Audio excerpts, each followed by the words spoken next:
নমস্কার আমার প্রিয় পশ্চিমবঙ্গবাসী। তৃণমূল সরকার হেরে গেছে, আপনারা সকলেই জানেন। মানুষের একটা বিশাল বড় ভূমিকা ছিল এই সরকারকে পরিবর্তন করার ক্ষেত্রে। এবার এই পরিবর্তনের জন্যে বা এই হারের জন্যে প্রচুর মানুষ অনেক রকম ব্যাখ্যা দিচ্ছেন। কিন্তু সত্যি কথা বলতে আমার যেটা ব্যক্তিগতভাবে মনে হয়, মানে যতই ব্যাখ্যা দিক, এদের এই যে ব্যাখ্যার লিস্টটা না, এটা অনেক বড়। কারণ এদের দুর্নীতির পাহাড়ও এত বড়। তাই একটা দুটো পয়েন্ট কিংবা 10টা পয়েন্ট, 15টা 20টা পয়েন্ট দিয়ে কিন্তু এদের এই হারের ব্যাখ্যা আপনারা কেউই দিতে পারবেন না। শুরুটা হয়েছিল 2011 সালে। সিঙ্গুরে টাটাকে তাড়িয়ে তারা বলেছিল আবারও সেখানে তারা শিল্প আনবে।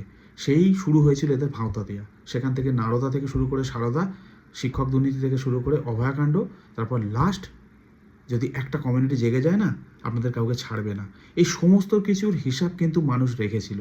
এবার কোন পয়েন্টটা আপনি তুলে বলবেন? প্রত্যেকটা এমন কাজ আমাদের সামনে রেগুলার ইন্টারভ্যালে এসেছে যেগুলো মানুষ প্রতিনিয়ত প্রতিবাদ করেছে। হয়তো প্রতিবাদ করতে সাহস অনেকে পায়নি, সেই জায়গাটাই রাখা হয়নি। তার সঙ্গে প্রচুর এরকম ঘটনা রয়েছে যেখানে শুরুতেই সারের দাম জিজ্ঞেস করার জন্যে মাওবাদী, জেলে ভরে দাও, এ ধরনের কথা শুনতে হয়েছিল। একজন যাদবপুর ইউনিভার্সিটির প্রফেসরকে একটা কার্টুন শেয়ার করার জন্যে জেল খাটতে হয়েছিল। এগুলো মানুষ ভোলেনি। কত ব্যাখ্যা দেবেন? ব্যাখ্যার কোনো শেষ নেই, তাই আজকের এই রেজাল্ট।